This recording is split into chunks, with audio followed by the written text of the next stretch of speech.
I'm very intrigued by how you talk about the ancient Greeks and their pedagogical view of love. Yes, That, I mean, right? that's fascinating because one of the greatest insults that you can level at a lover in the modern world, apparently, is to say, I want to change you.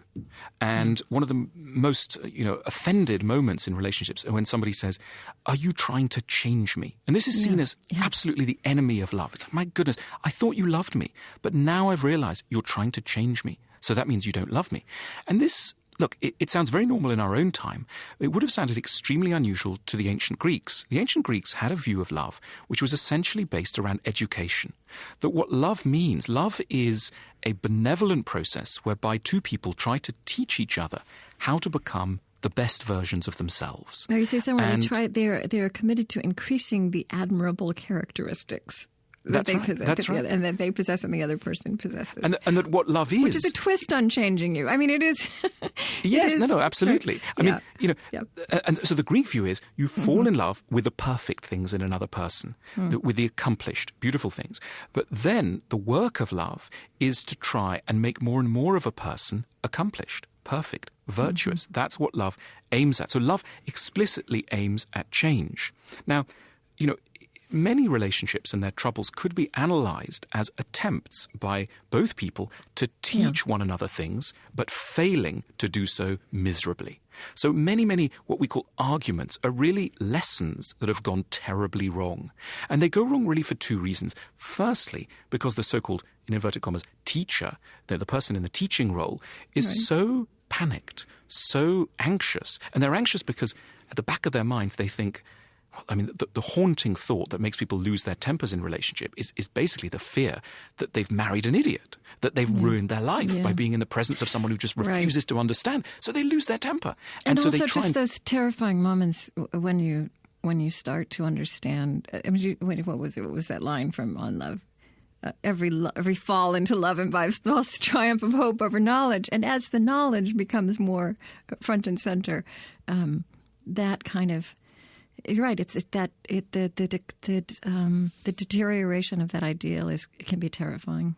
That's right. And so people are trying to teach one another things, but with impatience, with anger, with a sense of bitterness, and with meanwhile fear they can't even own up to, probably. That's right. That's right. And so they're terrible ambassadors for their feeling. They're making a mess of it. And meanwhile, the person on the other side, in the so-called pupil role, in the student role, is beset by this idea that it's an insult. The whole game is an insult because it involves an attempt to change. So both people are incredibly twitchy and angry and tense about the whole situation, and the lesson goes nowhere. And what you end up with is, bitterness on both sides. Yeah. You get the person who, rather than attempting to teach gently, just attempts to impose their will in a kind of managerial and strict way, and the other person just runs away and shirks and just doesn't want to listen and, just shuts their ears. So, that's what relationships so often end up as, failed teaching moments. There's your most recent book on this subject is The Course of Love, which is a novel. But it's a novel that actually I feel you kind of weave a pedagogical narrator voice into it. Do you think that's fair? That's right, absolutely. Woven into the narrative, and and so this is an example of what you're describing. And you say at one point this is the relationship between Robbie and Kirsten, and. You said at one point their relationship is secretly yet mutually marked by a project of improvement, which I think we all recognize. So, in fact, we do have this pedagogical instinct, but we don't think we're supposed to, as you say. And then there's this moment where you say, after the dinner party, Robbie is sincerely trying to bring about an evolution in the personality of the wife he loves. But his chosen technique is distinctive: to call Kirsten materialistic, to shout at her, and then later to slam two doors. That's right. And of course, by the time we all recognize that scene. By the time we've humiliated someone, they're not going to learn anything. The only conditions, as we know with children, the only conditions under which anyone learns are conditions of incredible sweetness, tenderness, patience. That's how we learn. But the problem is that, the failures of our relationships have made us so anxious that we can't be the teachers we should be. And therefore, some often, genuine, legitimate things that we want to get across are just, come across as insults, as attempts to wound, and are therefore rejected, and, the arteries of the relationship start to fur. Yeah. Someone recently said to me, I'm curious about how you respond to this. It was a wise Jewish mother who had said to them, men marry women with the idea that they will stay the same. Women marry men with the idea that they will change, which is obviously a huge generalization, but it made a lot of sense to me, even in terms of my own life and in terms of what I see around me. Yeah, I would argue that both genders want to change one another, and they both have an idea of who the lover should be. Right. And I think, a useful exercise that sometimes psychologists, level at feuding couples is they say things like, if you could accept that your partner would never change, how would you feel about that? And the idea is to bring about a kind of forgiveness, because so often what gets us both, feeling desperate but also excited about change is the sense it could be different. Sometimes pessimism, a certain degree of pessimism, can be a friend of love. Yeah. Once we accept that actually it's really very hard for people to be another way, we're sometimes readier. We don't need people to be perfect, is the good news. We just need people to be able to explain their imperfections to us in good time before they've hurt us too much with them, and with a certain degree of humility.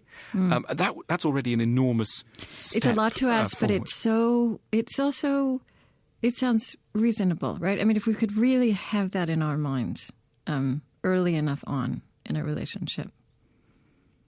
That's right. And almost from the first date, my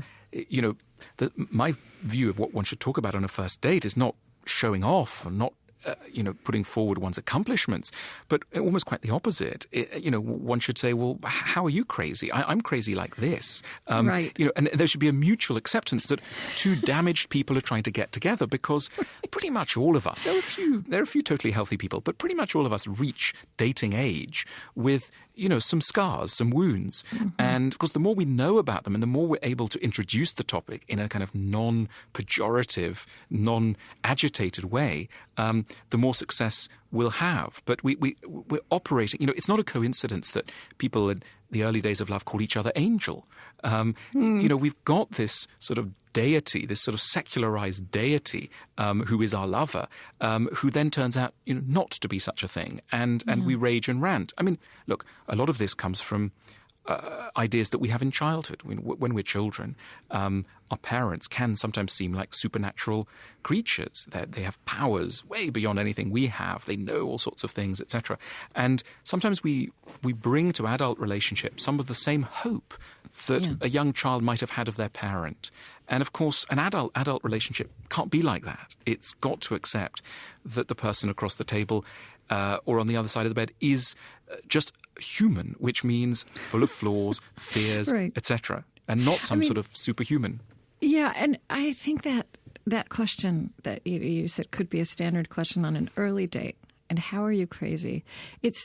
There's also something that you're getting at that it almost seems like we must be hardwired to do this, although, one of the wonderful things we're learning in the 21st century is that we can change our brains. But, a way you say it in On Love, in a scene in On Love is, actually, just look at it, boy meets girl and you start to be enamored in details of this new person and find things in common. Like, I don't know, both of us had 2 large freckles on the toe of the left foot. And then he wrote, instinctively, and this happens very quickly, he teases out an entire personality from the details. But also, also what I know from my own life is you tend to, and I think we when we fall in love with another person, we magnify in our minds those things that are immediately enrapturing, and craft our idea of the other person almost exclusively around those wonderful qualities, which is not fair to them or to us.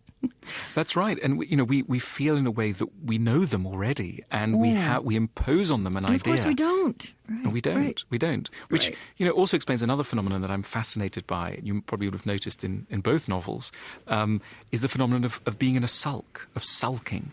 Because sulking is a fascinating situation which takes you right into the heart of certain romantic delusions. Because what's fascinating about sulking is that we don't sulk with everybody.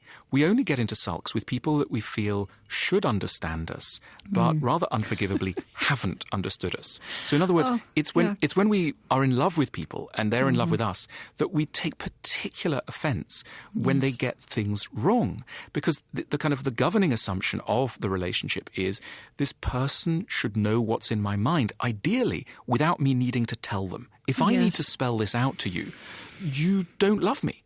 And that's why, you'll go into the bathroom, bolt the door, and when your partner says, is anything wrong, you'll go, mm-mm.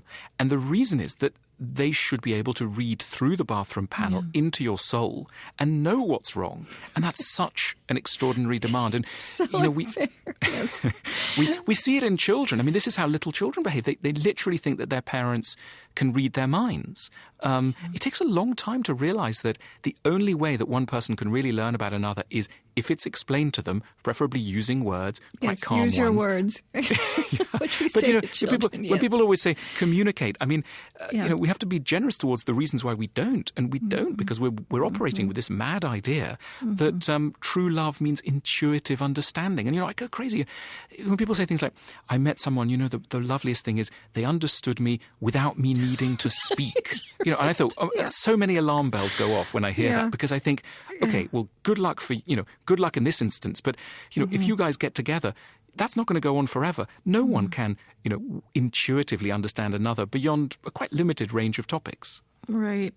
Your children, how old are your children? They're still pretty young, right? They're 10 and 12 now. Oh, okay. Yeah. So as now that I have young adult children, it's, you when you hear that coming out of the mouth of your 21-year-old, he should know. Right. He should just know. Right. And but I also what I also know is that grasping this, what you're talking about is it is the work of life, right?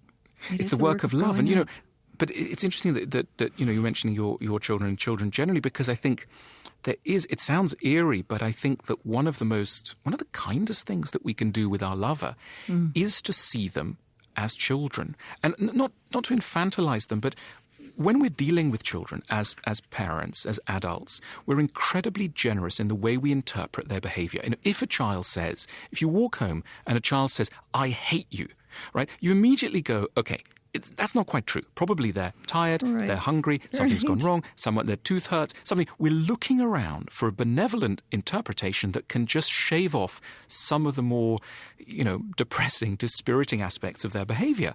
And we do this naturally with children, and yet we do it so seldom with adults. When an adult meets an adult and they say, I don't know, I've not had a good day, leave me alone, rather than saying, okay, I'm just going to go behind the facade of this slightly depressing comment. And understand that that's actually not about me. That's about what's going on inside them today. Right, exactly. We don't do that. We take it all completely personally. And so I think, the work of love is to try, when we can manage it, we can't always, to go behind the front of this rather, depressing, challenging behavior and try and ask where it might have come from. I mean, this is traditionally in Christianity. This is what God does. God looks behind the dispiriting surface of someone. Someone is an alcoholic, a prostitute, etc. And ordinary people shun them. But, God's love looks behind the scenes. And we find this in literature too. Think of Dostoevsky's characters. They are often very damaged people, gamblers, alcoholics, murderers. But the skill and the love of the novelist is to take you behind and show you what lies behind that behavior. And look, we can't do it every day, but at least to know that is an important part of what love is, what love should be. Love is doing that work to ask oneself, where's this come from? Where's this rather aggressive, pained, non-communicative, unpleasant behavior come from? If we can do that, we're on the road to knowing a little bit about what love really is, I think. I'd love to talk about you used this word pessimism a little while ago, and I'd love to dig into that a little bit more. And what you're really talking about is being reality based, as opposed to being ideal based. There's a beautiful video that I've shared that's out there called I think it's The Darkest Truth About Love. Is that right? That's the title. Yes, that's right. Exactly. Yes, made that for YouTube. Yeah. I'd like to talk through, some of these core truths that fly in the face of this way we go around behaving, and that movies have taught us to behave, and that possibly our parents taught us to behave. Yes. These core truths that can put us on the foundation of reality. Yes, I mean, that's very useful. We could chisel them in granite. I mean, look, one of the first important truths is you're crazy. Not you, as it were, all of us. That all of us are deeply damaged people. Right. The great enemy of love, good relationships, good friendships is self-righteousness. And self-righteousness is rooted in a sense of our own purity. If we start by accepting that, of course, we're, only just holding it together and in many ways really quite challenging people, I think if somebody thinks that they're easy to live with, they're by definition going to be pretty hard and don't have much of an understanding of themselves. I think there's a certain wisdom that begins by knowing that, of course, you, like everyone else, is pretty difficult. And of course, this knowledge is very shielded from us. Our parents don't tell us. Our ex-lovers, they knew it, but they couldn't be bothered to tell us. They sacked us without. Well, by the time they tell us, we're dismissing what they say. Anyway. Well, that's right, exactly. Or they were too sweet. They didn't want to reform us. They were just wanted to get out. So they didn't tell us. And our friends don't tell us because they just want a pleasant evening with us. So we're left with a sort of a bubble of ignorance about our own natures. And often, you can be way into your 40s before you're starting to get a sense of, maybe some of the problem is in me, because of course it's so intuitive to think that of course it's the other person. So to begin with that sense of for whatever reason, things to do with childhood and development, etc., I'm quite tricky in these ways. That's a very important starting point for being good at love. The other thing, of course, is to realize that anyone that we could get together with is also going to be deeply flawed, that there is no such thing as a perfect person. And I think the essence of romantic longing is this belief that someone out there, maybe you saw them at the airport check-in line, maybe you crossed them in the supermarket, maybe you saw them when you were swiping left or right on the app, but that somewhere out there is this extraordinary creature called the right person, and that the right person is going to be someone who understands you, who's on your side, who is extremely benevolent towards everything that you are and feel and want, and that they're out there, and that so often we blame our lovers, we don't blame our view of love, and so we keep sacking our lovers and blowing up relationships in pursuit of this idea of love, which actually has no basis in reality. It's simply not rooted in anything we know. I mean, this right person, this creature does not exist.